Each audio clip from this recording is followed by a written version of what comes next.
Today we're going to talk about the 7 worst foods for joint pain and arthritis, and then I'm going to go right into the foods that you should eat for arthritis and joint pain. And I am going to touch mostly on osteoarthritis, but also rheumatoid arthritis and gout. And I've had so many old injuries in the past that these old injuries can definitely haunt someone the older that they get. So arthritis and inflammation is a very important thing on my mind. So I'm always diving into this topic, and I found something that I want to share with you that is extremely interesting.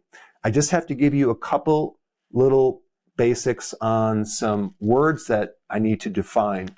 The first one is a chondrocyte. What is that? It's a cell that makes up your cartilage, okay? So when we're dealing with joint pain, it's important to kind of dig into what makes up a joint and study that. And knowing this information could potentially completely resolve your arthritis pain. What did I find? Well, when I was studying these chondrocytes and how inflammation develops, there's always this reference to this term right here. And before I tell you what the term is, it's something in your cells as a part of the assembly line to help make certain things. And this particular thing in your cells has a job of folding proteins. It's just like you would like folding a paper airplane, right? You have to fold it in a certain way so it'll work. Same thing with your cells. Deep inside, you have this little factory that is manipulating different amino acids to make different proteins in a certain shape. And that thing is called you ready for this? Endoplasmic reticulum.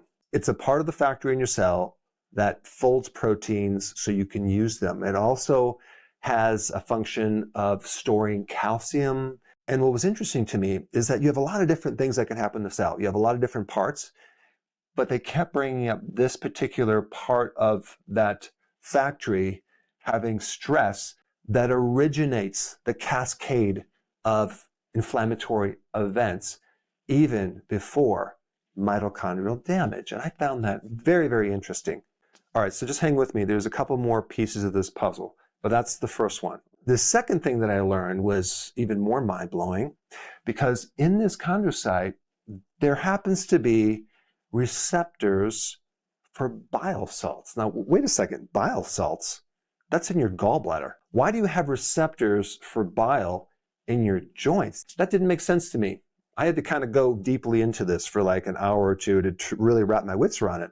But in summary, this is what I found. There's 2 types of bile. Okay, you have the bile that your liver makes that helps you digest fat, but you also have another bile called the secondary bile, not the primary, that your microbes help you make from your own bile. So basically, they're not actually making bile, they're just manipulating yours in a way that changes them to create other functions in the body that go way beyond just digestion, the digestion of fats. So in other words, there's other important functions of bile salt.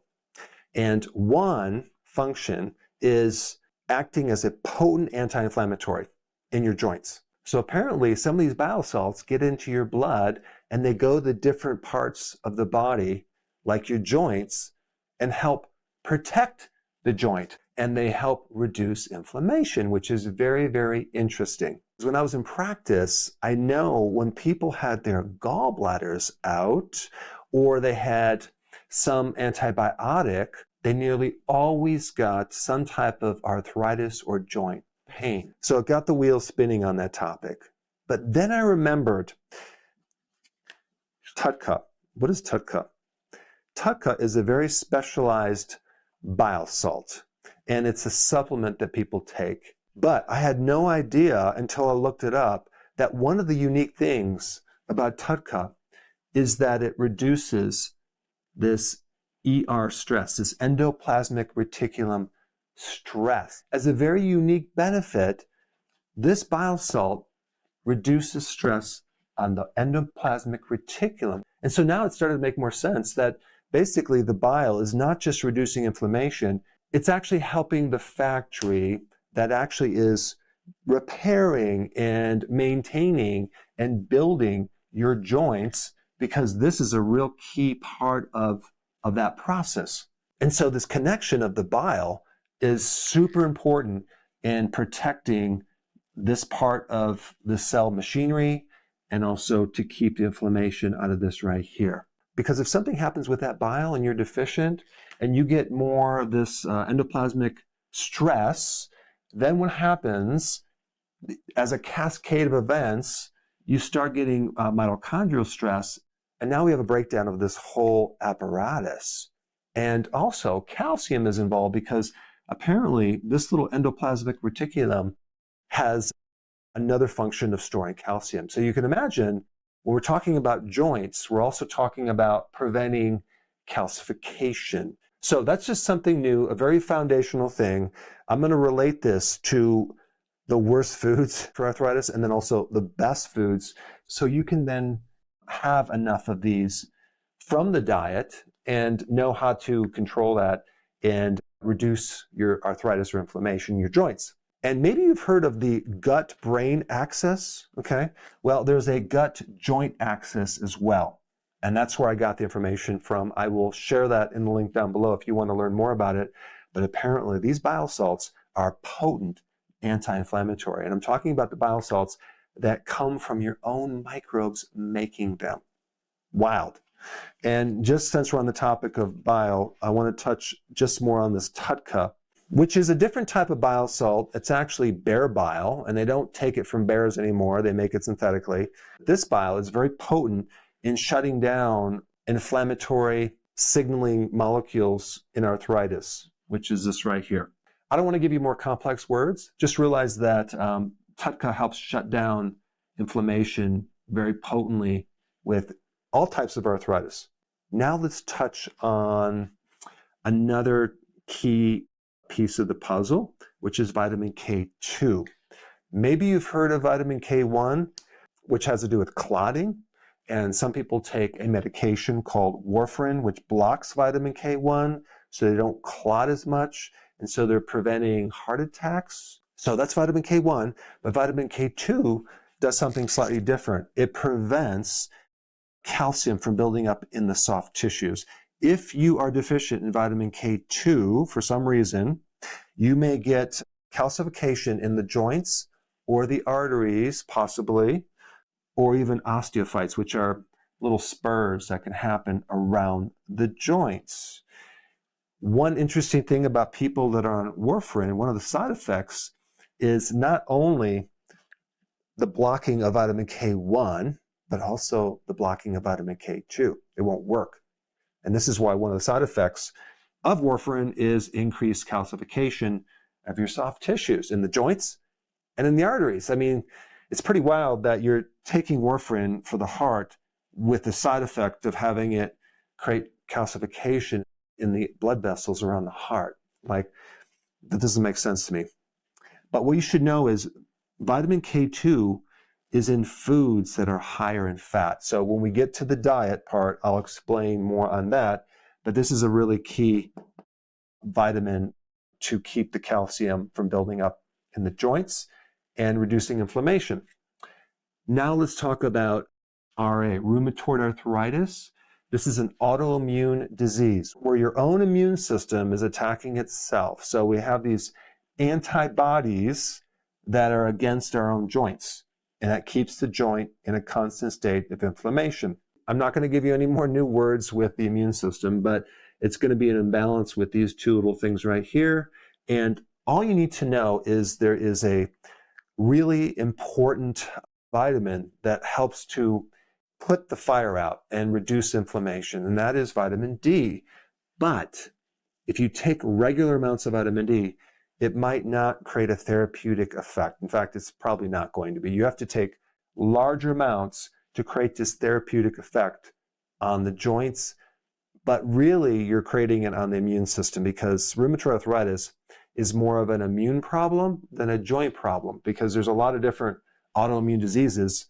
Rheumatoid arthritis is just one of them, but it's a problem with the immune system. So as far as the amount of vitamin D you would have to take, I would take at least, at the very minimum, 20,000 I use, but probably 30 or 40. I'm going to put a link down below of maybe a doctor you want to work with if you have rheumatoid arthritis to regulate how much vitamin D you need, and then do other tests to make sure you're doing it correctly. But when you're taking high doses of vitamin D3, you should also take magnesium and zinc and vitamin K2 because they all work together. But this will greatly reduce the inflammation in the joint. Whether you have rheumatoid arthritis or osteoarthritis, vitamin D is one of the best anti-inflammatories, especially for the knees and your lower back, actually in any joint. If you're deficient in vitamin D, your inflammatory signals go way up. Now, when you have arthritis or joint pain, there are things that are triggering it from food, like a food allergy. So we will be talking about that, some of the most common things in the foods. Also, there's advanced glycated end products. That comes from having glucose or sugar with a protein. Basically, when you do high carbs, you're going to get these, and that's going to create this sticky protein that's going to create inflammation. They have found in the joints this certain thing called biofilm, and there's microbes in the biofilm. It's kind of like this slime or this protective glue that has microbes in these little calcium shells, and so your immune system can't find these microbes. Well, guess what? They found some of those microbes are related to your teeth. Yeah. So if you have an old root canal that's infected and somehow that infection is still there in your gums, and that sits in your gum for a period of time, and that can leak into your lymphatic system, into your blood, and it can go into the joints, and it can go into the arteries, and it can keep you arthritic. But the big new thing that I wanted to share with you today is this microbiome problem. Wow, the importance of your microbiome and your joints is way more significant than actually I thought. So it's something we're going to cover when we talk about the food right now. Okay, so we have the 7 foods that you want to avoid. Now, these are not necessarily just foods, they're ingredients in a lot of foods. The first one is emulsifiers. An emulsifier in a food is something that mixes things up in a way that is very blended. And so you'll see these emulsifiers, like one of them is polysorbate 80. Okay, you'll see these in frozen desserts, creamy dressings, and what they do is they really mess up the microbiome. You remember the microbiome that actually helps you make those bile salts that you need for your joints? Well, there's a high correlation between eating these foods and consuming this and having inflammation in the joints. And I wanted to just point that out and make you aware of that. Let's go to number 2, low-fat soy protein powder. If you look at some of these protein bars, sometimes they'll use soy isolate protein. It's very low fat. It's an industrial protein. And I do know a lot of people who use that protein end up with achy joints, arthritis. Why? Well, because it interferes with the liver. When you don't consume animal protein, and you get your protein from things like soy protein or plant-based protein, you're going to get a very low amount of taurine, if any taurine. Taurine is needed to make bile. Okay, so that's one thing that is missing in a vegan diet is taurine. You don't have the primary thing that stimulates the production of bile and the contraction of the gallbladder. You need fat for that.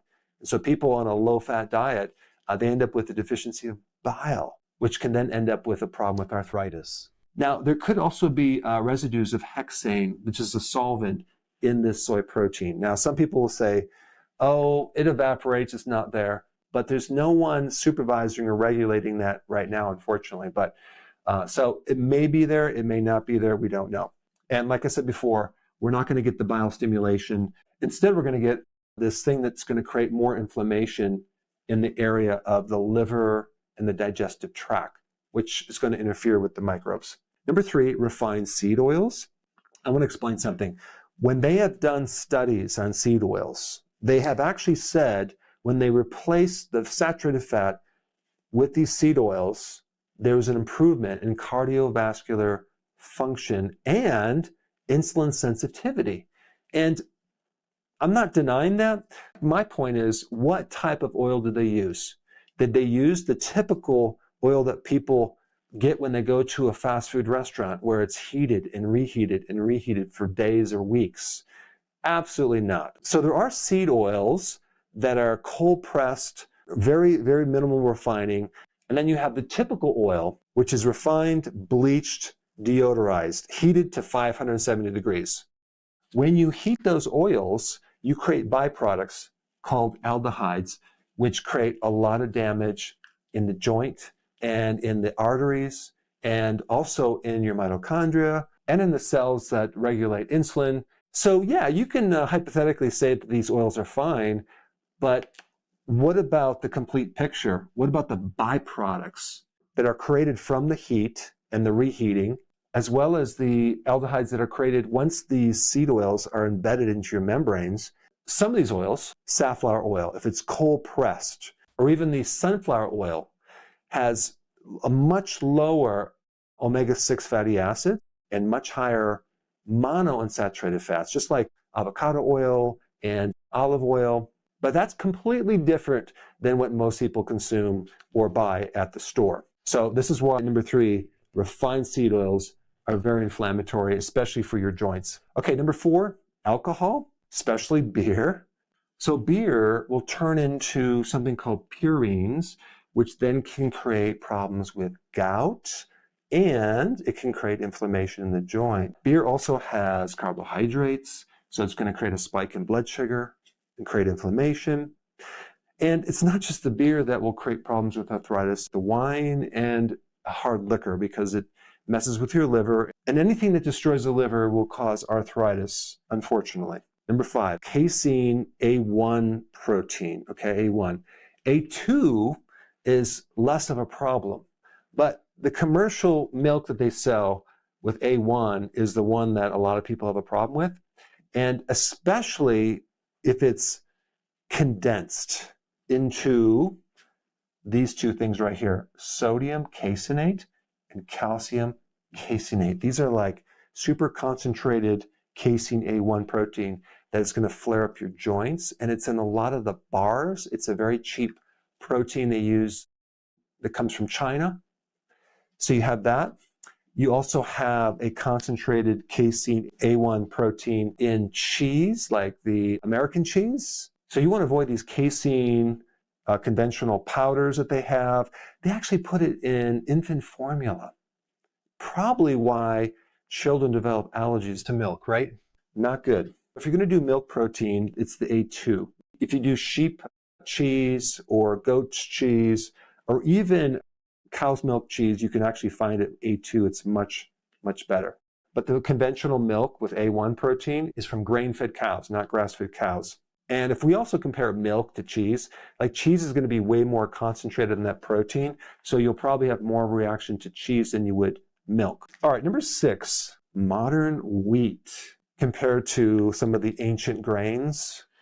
You know, I do a lot of videos on wheat, and yes, it's a refined wheat product that'll spike your blood sugars because the carbohydrate in there is a super high glycemic starch called amylopectin A, which not only will spike your blood sugars higher than sugar, it's also highly inflammatory. That's one thing. You also have this WGA, wheat germ agglutinin. That is something that is almost as inflammatory as gluten. It's a type of chemical that attaches to your gut wall and it can create leaky gut. And then we have glyphosate, right? Now, most wheat is not GMO, but they still spray this herbicide, glyphosate, as a drying agent. And you're getting like a lot more of it that way. And if you're exposed to this, not only is this going to affect your microbiome, but it is connected to inflammation. And then we get gluten. Gluten is another protein that humans have a difficult time digesting. The byproducts from gluten can give a opioid-like effect, which kind of numbs the area initially, and then all of a sudden you end up with pain that's delayed. There's just a lot of issues with gluten and arthritis and gluten and inflammation, gluten and thyroid problems. And then, of course, we have high fructose corn syrup.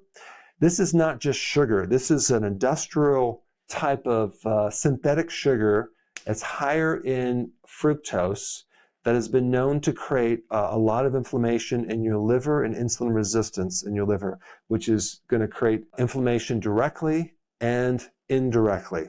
So there's really no turn-off switch. So people can drink a lot of it without kind of being satisfied. So it's very, very dangerous. So these are the foods to avoid. Let's talk about the foods to eat.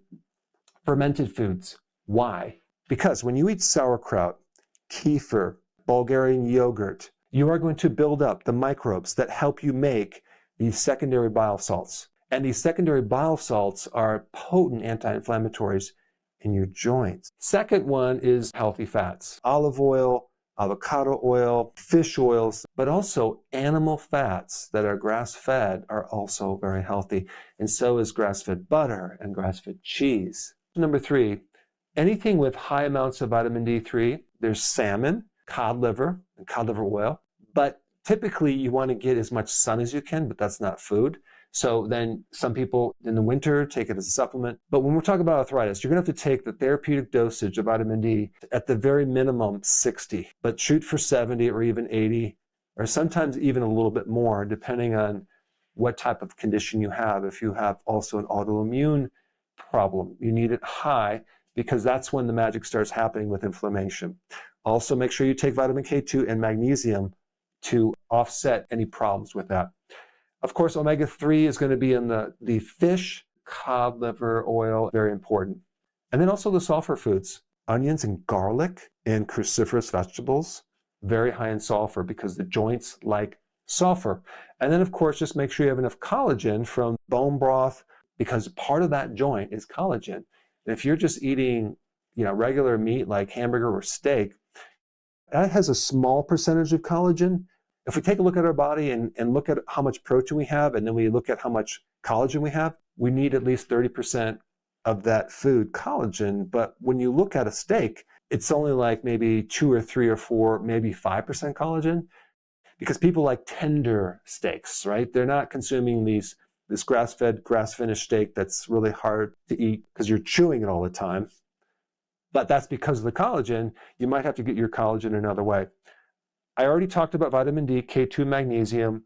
I want to just mention, keep your iron low because too much iron can create arthritis. Iron is one of those minerals that it's very hard to get out of the body once you get it in there. So like cooking with an iron skillet is not good. Taking iron supplements is not good, especially if you're not menstruating. If you're a man and you have too much iron, chances are you're going to have a lot of inflammation. And then TUDCA, I want to just mention that because that's a really good remedy for arthritis. And now you know why. It's something to help that endoplasmic reticulum stress, as well as protecting the cartilage in the joint. And because TUDCA is such a fascinating compound, if you really want to understand all the things it does, you want to see this video right here. Check it out.